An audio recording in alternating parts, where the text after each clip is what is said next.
ETF index mutual funds నేర్చుకుని stock మార్కెట్లో రాణించాలనుకుంటున్నారా? వెంటనే ఈ నెంబర్కి కాల్ చేయండి. Hello viewers, welcome back to our channel. ప్రస్తుతం మనతో పాటు ఉన్నారు consumers affair committee chairman Mandadi Krishna Reddy గారు. సార్తో మాట్లాడదాం. నమస్తే సార్. నమస్కారం అమ్మ. సార్, రీసెంట్గా అమెరికా వెళ్ళినటువంటి ఒక మహిళ ఎయిర్పోర్ట్లో దిగగానే అక్కడ ఉన్నటువంటి officers, customs and border security officers ఎవరైతే ఉంటారో ఆమెను పట్టుకొని ఆమె దగ్గర గ్రీన్ కార్డ్ తీసేసుకొని దాని మీద విజిటింగ్ స్టాంప్ వేసేసారంట. అంటే గ్రీన్ కార్డ్ ఉన్న వాళ్ళకి విజిటింగ్ స్టాంప్ ఎలా వేస్తారు, అది అసలు ఏంటి ఒకసారి దాని గురించి? ఇప్పుడు ట్రంప్ వచ్చిన తర్వాత ఎలాంటి జాగ్రత్తలు తీసుకుంటున్నారంటే, అక్కడ ఉన్నటువంటి ఇల్లీగల్ ఇమిగ్రేట్స్ని పంపించడమే కాదు, పనికి మాలిన వాళ్ళు, పనికిరాని వాళ్ళు, అమెరికాకు భారంగా ఉండేవాళ్ళు, అమెరికా నుంచి ఏదైనా లాభాన్ని సంపాదించేటువంటి వాళ్ళందరినీ ఏర్పారేయమనేటువంటి పరిస్థితులు ఒక రకంగా ఆర్డర్స్ వచ్చే వాళ్ళకి. ఆ ఆర్డర్స్ ప్రకారమే వాళ్ళు ఏం చేస్తున్నారంటే, ఇప్పుడు మన పట్టుకున్నటువంటి లేడీ ఎవరుతున్నారు, షీఈ్ ఎ ఓల్డ్ లేడీ. తనకి ఏజ్లు, తన కూతురు ఎయిర్పోర్ట్లో వెయిట్ చేస్తుంది బయట. తను వచ్చింది, దిగిన తర్వాత తను కొన్ని క్వశ్చన్స్ వేశారు వాళ్ళు. అసలు ఎందుకు ఫ్రీక్వెంట్గా వెళ్ళి వస్తుంది ఇండియాకి? సంవత్సరంలో చాలాసార్లు వెళ్ళవడం, ఇండియాకి వెళ్తుంది, మళ్ళీ అమెరికా వస్తుంది, మళ్ళీ ఇండియాకి వెళ్తుంది, మళ్ళీ అమెరికా వస్తుంది, ఇలా తిరుగుతుంది ఆవిడ. ఇన్నిసార్లు విజిట్ చేస్తున్నావు, దేనికోసం? నువ్వు ఏమైనా బిజినెస్ చేస్తున్నావా? నువ్వు అమెరికాలో బిజినెస్ ఏమి లేవు, కానీ ఇండియాలో ఏమైనా బిజినెస్ చేస్తున్నావా? అమెరికా ఏమంటుని ఇండియాకు తీసుకెళ్లే ప్రయత్నం జరుగుతోందా? ఇలాంటివన్నీ వాళ్ళు క్వశ్చన్స్ వేశారు. ఈ క్వశ్చన్స్లో తనకి ఇంగ్లీష్ 100% తనకు రాదు, కొంత వచ్చు కొంత రాదు. తను చెప్పిన ఆన్సర్స్ తికమగ్గా ఉన్నాయి, సూట్ అవ్వట్లేదు. రెండోది ఏంటంటే, తనకు సంబంధించినటువంటి వాట్సాప్లు కానీ లేకపోతే మిగతా కానీ వాళ్ళు కొంత వెరిఫికేషన్ చేస్తే అమెరికాలో ఏదో కొంత బిజినెస్ జరుగుతున్నట్టుగా అనిపించింది. అంటే ఇండియాలో జరుగుతున్నట్టుగా అనిపించింది. అంటే అమెరికాకు సంబంధించిన డబ్బులు ఇక్కడ ఉన్నటువంటి ఇండియన్స్ ని అందరి దగ్గర డబ్బు తీసుకొని తను అమెరికాకు వెళ్ళి, అమెరికా లోపల ఇండియాకు వెళ్ళిన తర్వాత తను అక్కడ బిజినెస్ చేస్తోంది. అంటే ఆ బిజినెస్ ఏదో అమెరికాలో చేస్తే దానివల్ల ట్యాక్సెస్ వస్తే అది అమెరికన్స్కి ఎంతో మేలు జరుగుతుంది. అమెరికాలో ఉన్న డబ్బుని ఇండియాకి తీసుకెళ్ళడం వల్ల ఇండియన్స్ బెనిఫిట్ అవుతారు తప్ప అమెరికన్ బెనిఫిట్ అయ్యే అవకాశాలు లేవు. కాబట్టి వాళ్ళు ఎంతసేపు ఏం చూస్తున్నారంటే, అమెరికాకు బెనిఫిట్ ఎట్లా తీసుకురావాలి, అమెరికాను అగ్రరాజ్యంగా నిలబెట్టాలి, అమెరికా ప్రపంచాన్ని డామినేట్ చేసి రావాలి. ఇప్పుడే ట్రంప్ చెప్పే విధానం ఇదే. అమెరికన్స్ ఇంత ముందుకున్న గ్రేట్ అయిపోవాలి, ఇంతకన్నా చాలా బిగించాలి, ఇప్పుడు ప్రపంచం మీద అంతా ఆధిపత్యం చెలాయించాలి. అలా చెలాయించాలంటే డాలర్ విపరీతమైన రేట్ రావాలి, ఇక్కడ ఉన్న వాళ్ళందరికీ ఉద్యోగాలు రావాలి, ఇక్కడ ఉన్న వాళ్ళందరూ సంపన్నులు అయిపోవాలి. అమెరికాకు ఇతర దేశాలకు మధ్యలో తేడా చాలా విపరీతంగా ఉండాలి, అంటే ఎప్పటికీ అందుకోలేని పరిస్థితి తీసుకురావాలి.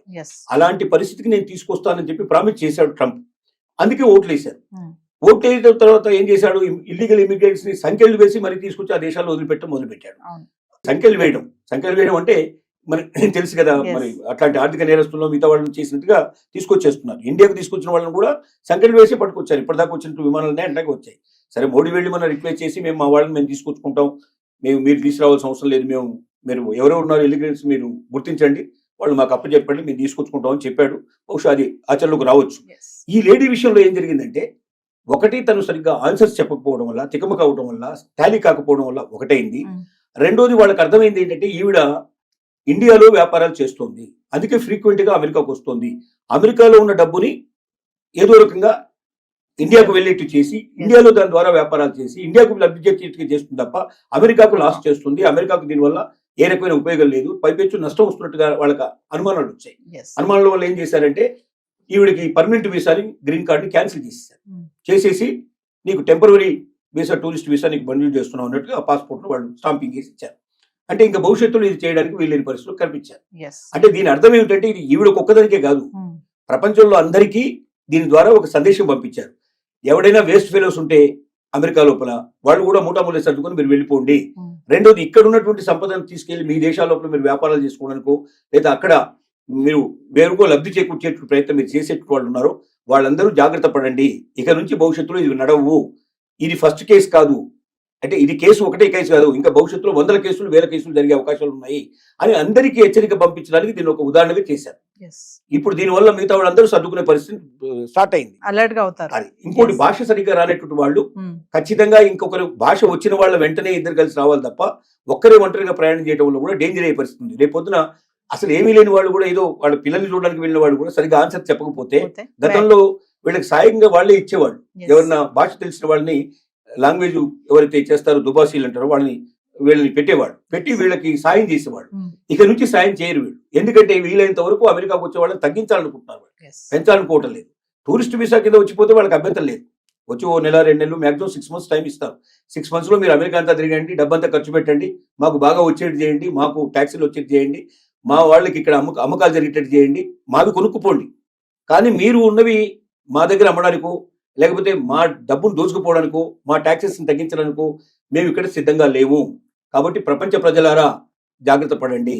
అమెరికా ఇక ఇలాంటివన్నీ సహించదు, ఇల్లీగల్ ఇమిగ్రెంట్స్ రానివ్వదు, పనికిరాని వేస్ట్ ఫెలోస్ కూడా వద్దు, పర్మనెంట్ వీసాలు కూడా మేము రద్దు చేస్తాం, గ్రీన్ కార్డులు కూడా రద్దు చేస్తాం. ఇక నుంచి ప్రతి ఒక్కరూ జాగ్రత్త పడండి అని ఒక పెద్ద హెచ్చరికకి ఆవిడ ఒక ఉదాహరణగా తీసుకోవడం జరిగింది. అంటే ఇక్కడ మేము ఎక్కువ సంపాదించలేకపోతున్నాము, అక్కడికి వెళ్ళి బాగా సంపాదించాలి అనుకునే ఆలోచన ఇంకా వద్దు అని అంటారా సార్? ఖచ్చితంగా నేను ఒకటే మాట చెప్పగలుగుతున్నాను. భారతదేశం ఇవాళ ఒకప్పుడు భారతదేశం కాదు. ఇవాళ అవకాశాలు కోకొల్లలుగా ఉన్నాయి. ఇక్కడ వ్యాపారం చేయదలుచుకున్న ఏ రంగంలోకి వెళ్ళండి, నిజంగా ప్రతిభావంతులైన వాళ్ళు ఆ రంగంలో అందరికన్నా ఎక్కువ సంపాదించే అవకాశాలు ఉన్నాయా లేదనేది మనల్ని మనం ఖచ్చితంగా ఒకసారి మనం ఆలోచించుకుంటే ఏ రంగమైనా తీసుకోండి. మీరు ఏ రంగంలో అయినా మీరు ప్రతి రంగంలో కూడా మీ దగ్గర నిజంగా ప్రతిభ ఉంటే ఒక్క ఆలోచన మొత్తం జీవితాన్ని మార్చేస్తుంది, ప్రపంచాన్ని మార్చేస్తుంది. అలాంటి ఆలోచనలు మీ దగ్గర ఉంటే ఇక్కడ కూడా మీరు రాణించే అవకాశం కావాల్సినంత ఉంది. వ్యాపారం చేసేందుకు మీరు మీ దగ్గర ఉన్న ఐడియాని పెట్టుబడి పెట్టగలిగితే దాన్ని పెట్టుబడిని తీసుకోవడానికి సిద్ధపడేవాళ్ళు, దానికి తగినట్టుగా కొన్ని 100 రెట్లు పెట్టుబడి పెట్టి దాన్ని ప్రపంచానికి అంతా అందించడానికి సిద్ధపడేవాళ్ళు ఇక్కడ కావాల్సిన మంది ఉన్నారు. భారతదేశంలో ధనవంతులు కొరత లేదు నిజం చెప్పాలంటే. కానీ ధనం కొద్ది మంది చేతుల్లో ఉంది. మొత్తం దేశంలో సంపద అంతా కూడా 10% దగ్గర ఉంటే 90% దగ్గర డబ్బు తక్కువ ఉండేట్లు పరిస్థితి ఏర్పడింది. కాబట్టి ఈ 10%లో ఉండేట్లు వాళ్ళు కూడా కోకోలుగా వాళ్ళు పెట్టుబడి పెట్టడానికి సిద్ధంగా ఉన్నారు. మీ దగ్గర ఐడియా ఉందా, మీ దగ్గర క్యాపబిలిటీ ఉందా, ఉంటే బయటికి రండి. ఇక్కడ లేని వాళ్ళు అక్కడ పోయి ఏం చేస్తారు? కాబట్టి ఒకప్పుడు అంటే ఇండియాలో అవకాశాలు లేదు కాబట్టి మీరు అమెరికాను వెతుక్కుంటూ వెళ్ళారు. ఇవాళ అవకాశాలు ఇండియాలో ఉన్నాయి. లేదని ఎవరంటే నాకు జాబ్ దొరకట్లేదు, నాకు పని దొరకట్లేదు అంటే వాళ్ళంత సోమరిపోతు ఇంకోటి లేనట్టు మాట. ఎందుకంటే రోజు మీరు చూడండి, పేపర్ తీయండి ఒకసారి, పేపర్లు తీస్తే కొన్ని వేల జాబ్స్ కనపడతాయి. కానీ మన వాళ్ళు వెతికేది ఏమిటంటే వైట్ కలర్ జాబ్ కావాలి, కష్టపడకుండా సంపాదించాలి, నేను ఎప్పుడు ఏసీలో కూర్చోవాలి, కార్లలో తిరగాలి, ఇలాంటి కోరికలు ఉండేవాడు కష్టం. ఏ జాబ్ అయినా సరే నేను చేస్తానని సిద్ధపడితే జాబ్ దొరకపోవడం కాదు, కావాల్సినంత సంపాదించుకునే అవకాశం ఉంది. ఒక జాబ్ కాదు, పొద్దున్నే మళ్ళీ పార్ట్ టైం కూడా చేసుకునే పాసిబిలిటీస్ ఉన్నాయి.